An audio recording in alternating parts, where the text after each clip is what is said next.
Saudara-saudari, selamat berjumpa. Saya ingin mengajak Anda saat ini merenungkan adorasi sebagai saat kita menjumpai Tuhan dalam keheningan. Tema ini sebenarnya cukup sering, tetapi saya akan berpangkal dari pengalaman Nabi Elia di Gunung Horeb. Ketika dia itu berjumpa dengan Tuhan Allah.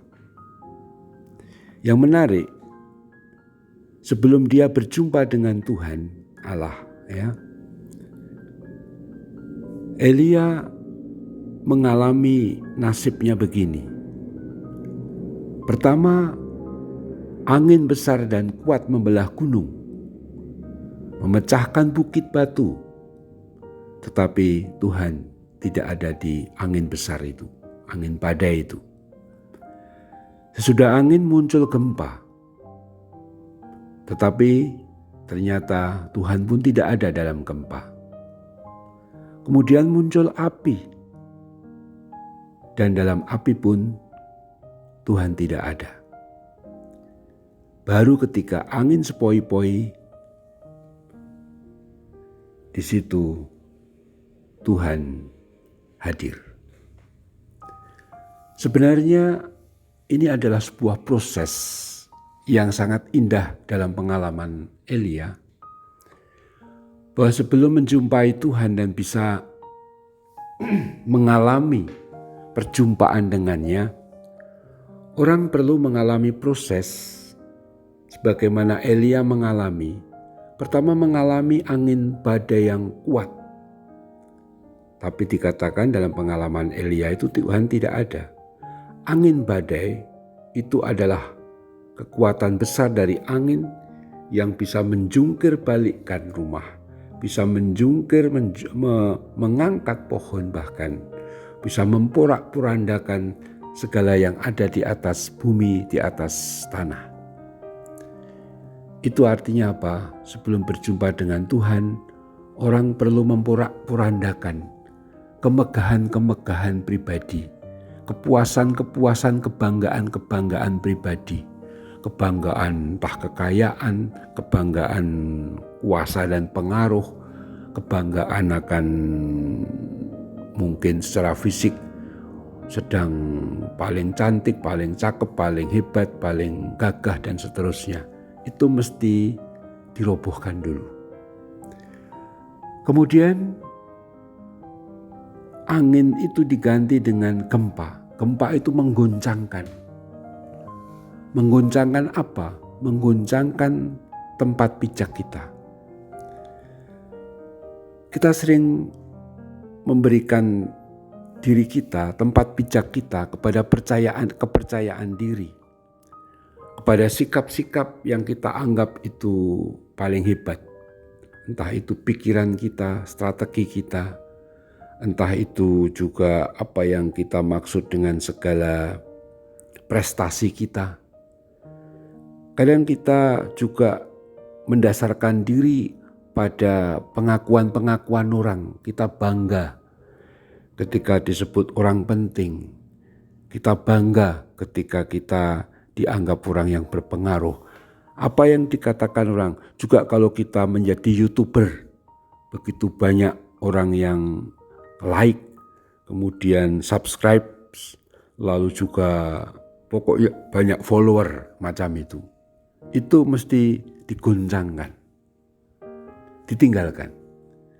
Kemudian dalam api itu membakar dosa-dosa. Dalam hal ini kita tahu Roh Kudus juga pernah hadir kepada para rasul pada saat Pentakosta sebagai lidah api. Api memberi semangat, tetapi dalam hal ini dikatakan Tuhan tidak ada dalam api, karena api di situ lebih tekanan pada membakar dosa. Membakar, menghanguskan dosa-dosa kita. Supaya kita harus bersih dari segala noda dosa. Segala hal, kelakuan-kelakuan, entah pikiran, perkataan, perbuatan yang gak baik mesti dihancurkan. Barulah kita bisa mengalami Tuhan dalam angin sepoi, simbolik dari keheningan. Ketika kita melepas semuanya, dan dengan adorasi kita memandang Tuhan yang hadir dalam keheningan. Kita selalu mengalami dengan adorasi, dengan keheningan, kita bisa sungguh mencecap, mengecap, dan merasakan Tuhan yang hadir dalam keheningan. Banyak orang sibuk melakukan ini, itu. Oke. Kita tidak bisa menghindari banyak kegiatan yang perlu untuk hidup, untuk sosial kita, untuk nafkah kita, dan itu harus. Tapi bukankah itu tidak sepanjang hari, 24 jam? Saya cuma mengharapkan kita beri waktu 1 jam atau setengah jam setiap hari untuk Tuhan dalam sakramen Maha Kudus, supaya kita menikmati keheningan bersamanya.